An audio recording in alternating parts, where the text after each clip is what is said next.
এখন বাজে 12:30। আমার সকালকার রান্না শেষ হয়ে সবাইকে বিদায় দিয়েছি। দুপুরের রান্না শেষ করে এইমাত্র আমার চায়ের ধোঁয়া নিয়ে আমি আমার বেলকনিতে আসলাম। আর আমার এই গাছগুলো দেখব এখন কি অবস্থায় আছে। তবে আগের থেকে প্ল্যানিং করেছিলাম আমি এই ডিমের খোসাগুলো গাছে দিব। এই জন্য এগুলো একটু হালকা রোদে দিলাম। রোদে দিয়ে এটা ব্লেন্ডারে মিহিন করব, করে এটা গাছে দিব। আর এটা খুব উপকারী একটা জিনিস, এই ডিমের খোসা। এটা ক্যালসিয়াম হিসেবে গাছে গাছে খুব ভালো কাজ করে।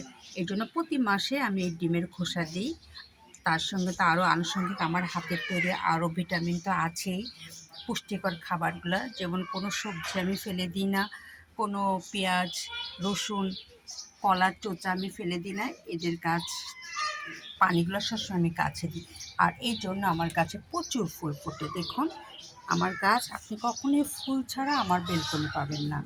ফুল আমার বেলকনিতে থাকবেই থাকবে। এই দেখুন, এই দেখুন, তার সঙ্গে আরও দেখুন কলি দুটো চলে আসছে। আর এইসব চিন্তা করতে করতে আমার 1 কাপ চা খাওয়া হয়ে যাবে।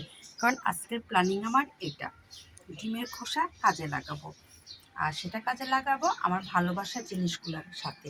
এই দেখুন, এটা গাছ আপনাকে দেখা হয়নি, ওই দেখুন কাটা মুকুট খুব বড় বড়, ওটা বাহির থেকে খুব সুন্দর লাগে। এই দেখুন, দেখেছেন? আমি নিচ থেকে এটা দেখলাম যে খুব সুন্দর লাগতেছে। আর এই জন্যই আমি বারান্দায় চাটা খাই আর গাছগুলোকে একটু দেখি। তাহলে আমার 1 কাপ চা আমি খেয়ে ফেলে এখানে রাখলাম।